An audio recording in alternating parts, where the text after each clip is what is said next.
myself on this a lot. Okay, so Sounds good. come to me. Come over here. All right, and hold still. You have head tracking?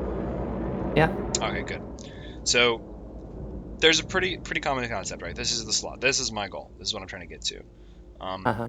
What a lot of people don't realize too is that even this, like right here, this is also pretty good. This is actually much more attainable and pretty good, right? I'm nose on, you're not nose on. And the whole idea behind when to extend and when to reverse is maximizing your ability to get on nose while minimizing your opponents. So a common way to sort of illustrate that is, like, let's say I'm here, right? I'm just going to back up a little bit. There we go. Let's say I'm here. Don't do it yet, but just explain to me. What do you think is the way to get your nose on the fastest without fucking yourself? Well, pitch up, go forward maybe. Why go forward? So that you have to also pitch up, or go under you, so that you Well, also let's turn think about around. it. Like I don't know. if I'm this and you're pitching up and you hit forward a little bit and you hit forward arms.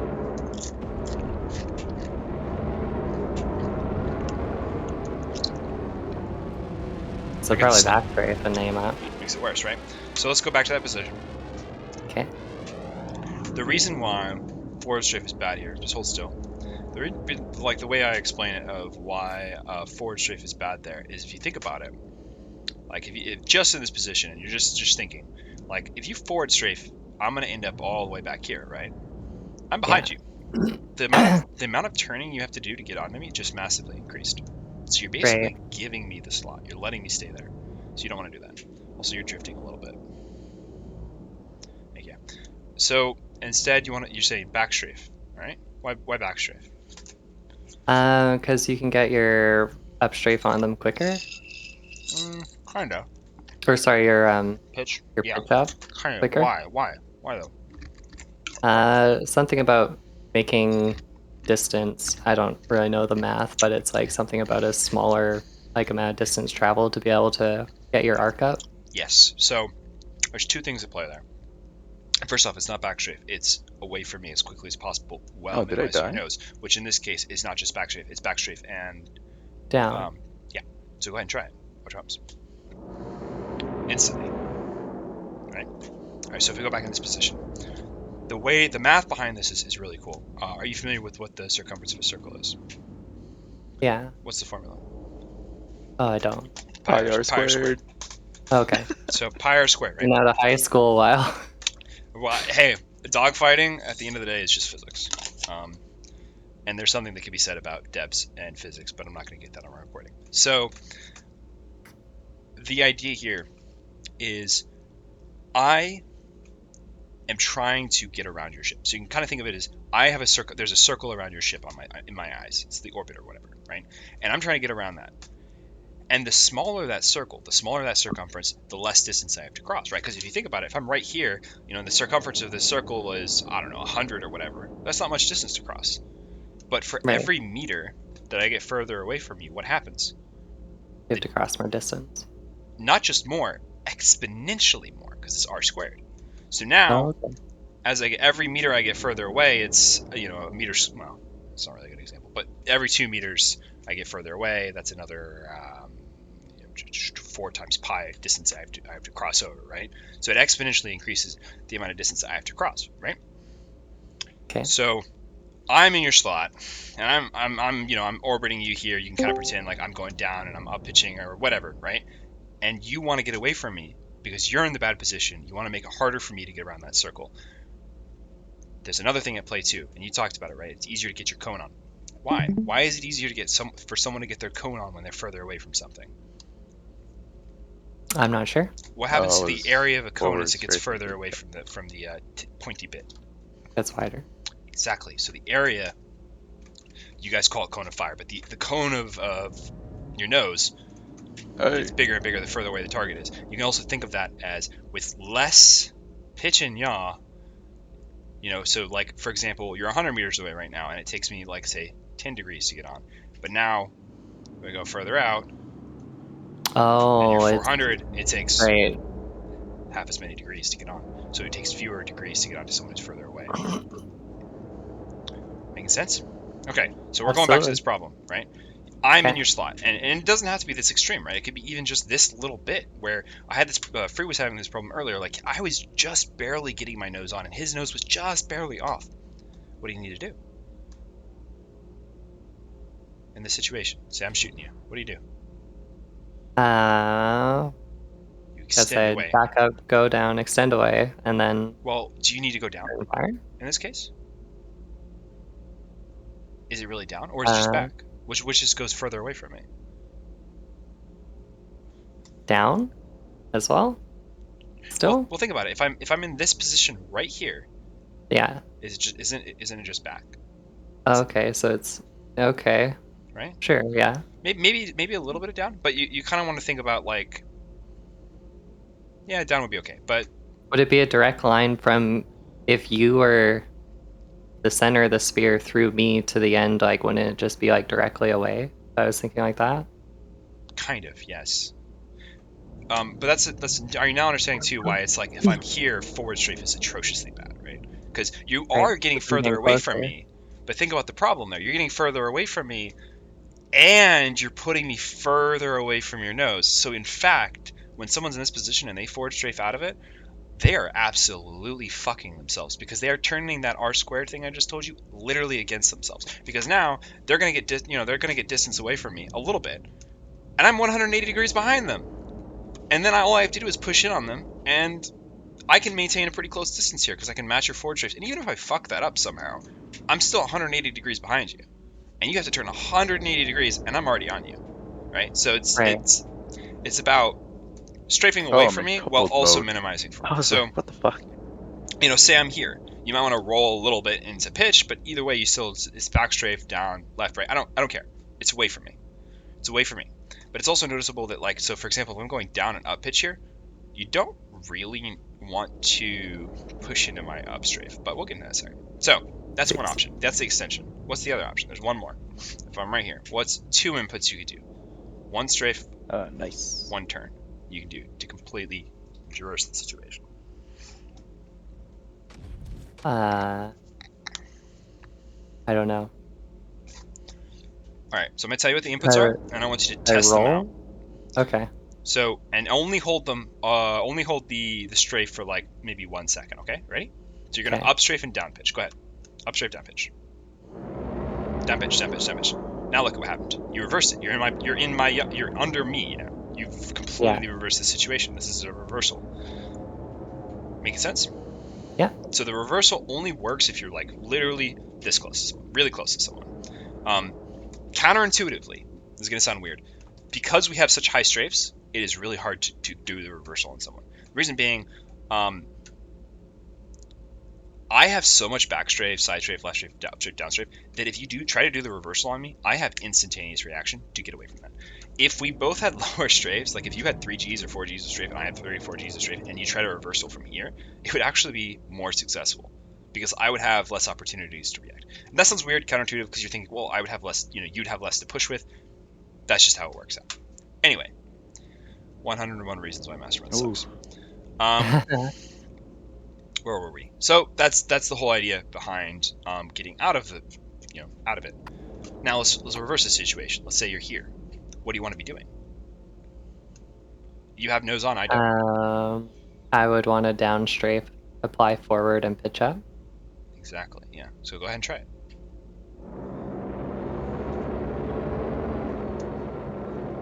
See how much you just slung out there? In your slot? Yep. Yeah. Get closer. You have to get closer.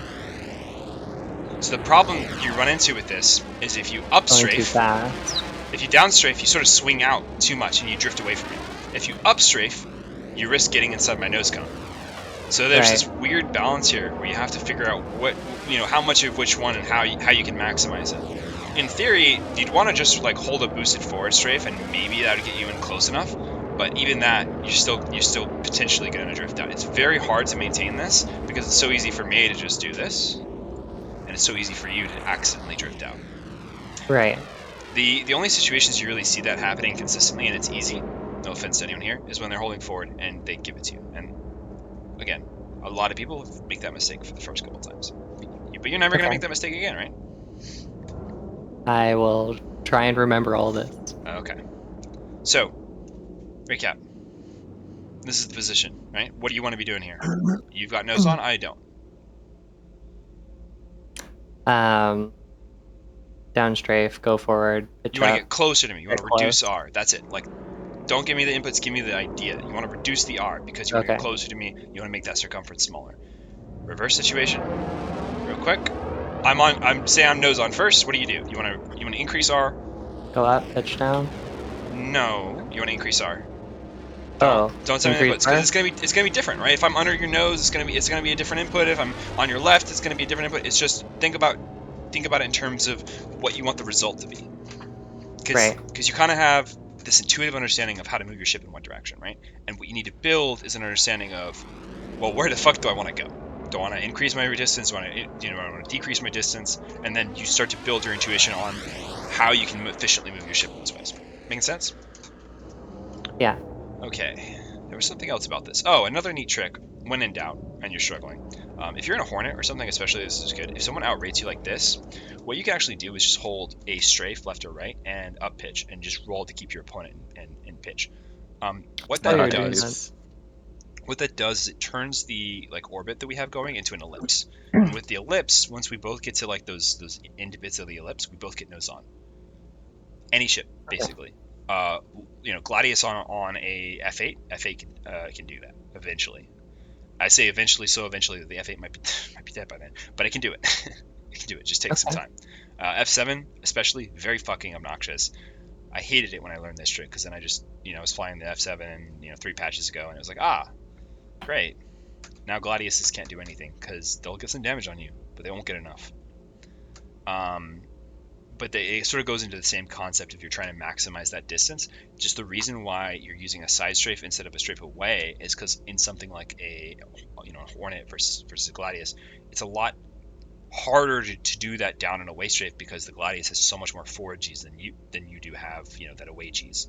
So instead you sort of trick the Gladius by going into that side strafe, which forces a distance because it basically uses the centripetal force, the slinging motion of the orbits against the Gladius to force it to swing out, drift out away from you. And you can use that to your advantage in fights like this too. Like if you're really struggling to get away from me and you can't figure out the strafe, or you're against the speed wall or something, you can just use that side strafe with an upturn, a pitch or whatever, and you will eventually get me on nose on. Any questions? No. Okay. Next bit of knowledge. I'll try and write all this as notes to you to test comprehension. Next two bits of knowledge, two drills that everybody needs to do. Everybody needs to master. Deflection drill, right here. This is my opponent. Oops. This is my opponent, right? And I pretend that this sort of outlined circle here is the fire cone, nose cone of my opponent, right? The further away I get, you can kind of imagine the nose cone being bigger and bigger and bigger. And the closer I get, the smaller and smaller it gets. So, God, that Gladius is loud. Sorry. Sorry. No, you're good. Blame the sound devs. That's crazy loud. Anyway, so I pretend the center is my opponent, and you see that I'm moving my ship around and I'm compensating my ship movement to try to keep my crosshair relatively centered. You might notice that my crosshair is not centered. It's like sort of off this way. But what I'm doing is, if you can kind of imagine where you're at. So if I pretend you're the opponent. Adjusting for your movement. Exactly. You can see the pip stays. I'm not on the target. I'm on the pip. Oh my god, I was stressing out on that one. But if you can just keep it in the center at least before you get to that, that's okay. So notice I'm just doing this movement here. I'm just S turning. I'm deflecting off the pads, and I'm going to the edges of it without crossing it because I don't want to build up too much momentum. Look at my meters per second. I don't go over 80 here. I don't think. Maybe 100 every now and again, but for the most part, I stay pretty low on speed because I don't need much. I just need to constantly be deflecting. Do some corkscrews around the edges of this thing. There we go. Do some counter corkscrews, do some esters. The idea here is just to get used to all of the movements of your ship and get an understanding of how that affects your aim and how to counteract that. And then once you start to get the hang of that, you can kind of imagine that if you manage to get a moments of oversteer on your opponent, you can kind of deflect behind them. Because if you think about it, if you look at me, right? Don't use any strafes, just use pitch and yaw, right? And roll if you need to. If you think about it as I go back and forth and you go back and forth on me, you feel that oversteer on your ship? Yeah. that can be abused because basically I can use that to, once you overshoot, I can use that little opening to get in around and on top of you, right? Yeah. You got to learn how to use that on your opponent. And the same thing with this, like, right, I'm going back and forth on you, making it hard for you to hit me.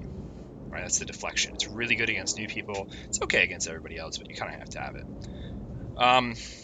So, how to counteract that, right?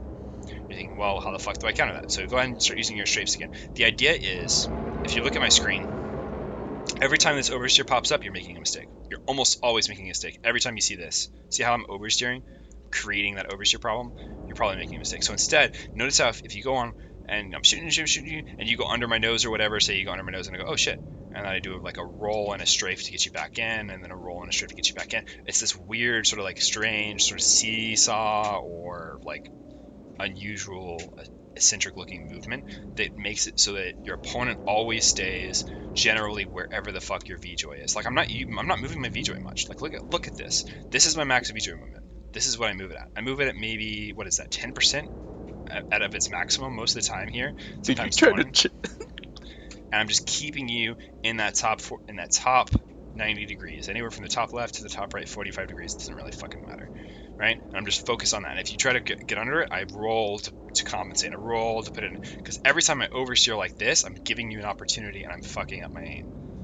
Makes sense? And the same thing can be applied to down, right? Like your down pitch is equal to your up pitch. They're both equally strong. It might be a little awkward and feel a little weird, but get comfortable with it, because people will try to push it, and they will, if you're uncomfortable with it, you constantly are rolling back into your up pitch, they're going to notice, right? Right. All right. Next bit of knowledge. I think you've already seen this one. This is the orbit drills, right? What is that called? The exercise. The drill against the pads? Yeah. I call it deflection drill. This is the orbital drill here. So this one actually works best against a rock. I just like using it at polo because I'm old-fashioned. And the old blue, what's it called? Broken Moon days, where you had that big pole in the middle that people would just use for this. So the idea here is I'm orbiting as close and as fast as I can to this. This is kind of like your rate fight against your opponent. And what I'm doing is, you'll notice that I'm shifting my weight to go up and down the pole. You can also do this against the pads as well. And the pads are a little nicer just because you can kind of imagine a little bit easier, and you can kind of see how, like, say me and my opponent right now are in pure pitch, right? And I want to get into his yaw. So you see how I like roll and strafe a little bit to the left to get into his yaw here, and you kind of imagine like I'm pushing in my opponent's yaw, and then I go the other way. I'm pushing around the outside of my opponent to try to get into a different outside of his pitch, basically. And then you want to get used to like reversing the orbit into a different direction, reversing it completely and just using your down pitch. You want to be used to doing it with, top right 45, doing a fancy pre-nose, and then getting going, like all of this, just understanding all of the orbital mechanics you're going to encounter, like intuitively, huge. Making sense so far? Yeah. All right, one more knowledge jump, and then we'll get back to fighting. So, look at me. Say we're in a fight, right? Okay. And we're orbiting each other. Go ahead and orbit me. We'll just go into a really simple orbit. We'll get some distance. All right. I'm doing an orbital fight. If you shoot me right now, where are your shots gonna land? Go ahead and test. Oh, sorry. Hold on. Let me do that again. All right, now do it. Where are your shots landing? A little off to the right of the ship. On my ship. Oh, on your ship? On your right wing. Top, bottom, left, right. What part of my wing? Top. Okay. And now do it again.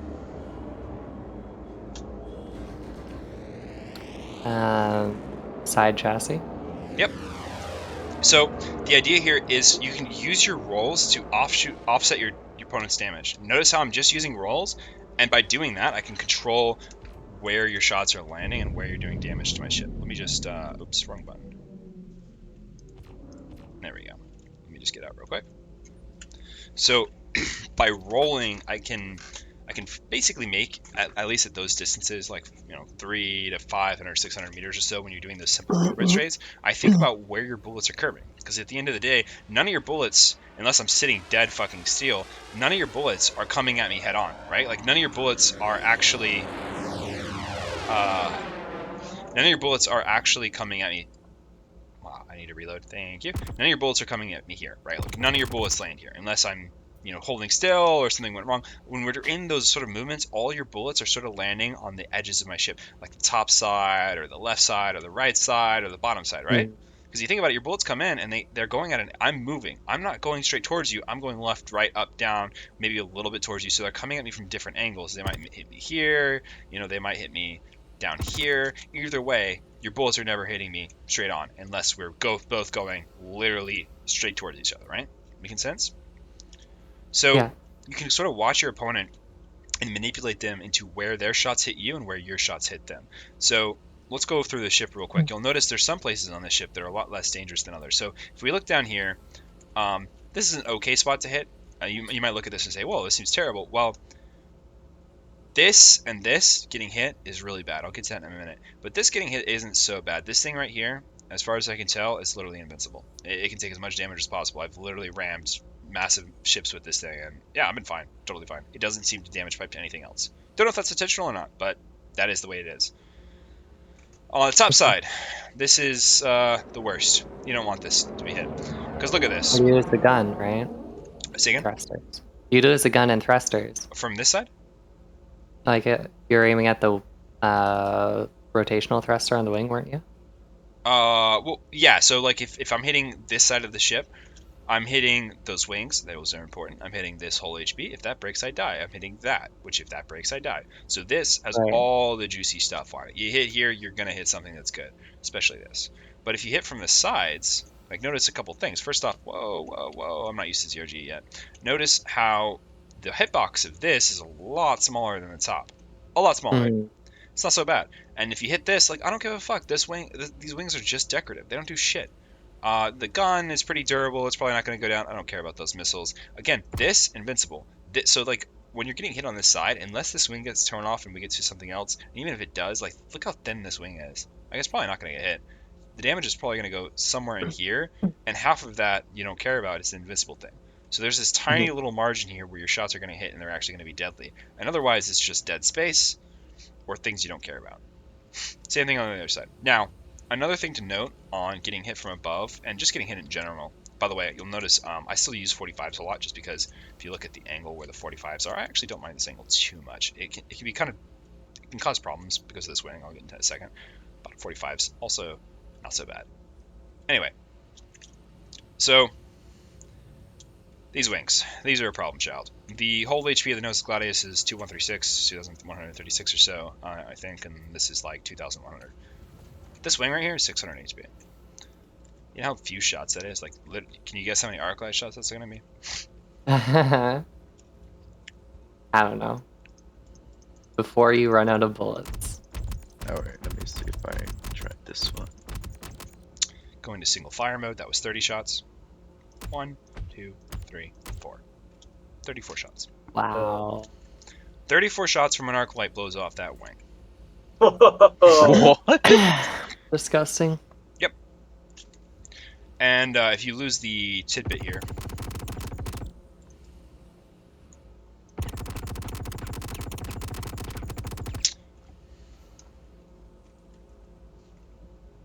I'm taking it back to the store. I was one short. If you take off the tidbit, it loses a bit of HP and it goes down to, I think, 31 or 32 or something. Maybe only 30. But either way, the tidbit doesn't matter too much, right? Because that's not too big of a difference. This is 600 HP. 600 HP. Characters in this game, I believe, when they're wearing full armor, don't they have like 300 HP? So this thing is like 2 players stacked on top of each other. So if you, whatever time it takes you to kill 2 players, you can kill this wing. Now it does have ballistic resistance, which makes it, resistance to ballistics. But once the shields are down, those things are extremely fragile. I think it only takes like 10 or so NDB shots. I'd have to double check the math on that. But yeah, those things are fucking fragile. So you want to be really careful about losing those wings, and you really want to be careful about hitting up here, because that's the most likely place where those are going to get hit. Because if you think about it, from the sides, those wings are pretty thin. From below, the gun and the missile actually relatively protects it, and there's a bunch of other clutter the bullets are Oh going to no, hit first. did you pass out? But if you get hit from above, especially at some bad angles, these wings are gone, and these thrusters are gone, and you're going to spin out of control and be useless. Make sense? Yeah, you want to be hit from below. Or preferably from the side On within the our hitbox. side. And you try to roll it into both wings and all over the place. Make sense? Okay. Any questions? Savi, I'm gonna wingtip you again. Be careful. What? Wait, I'm I changing my have the recording. settings.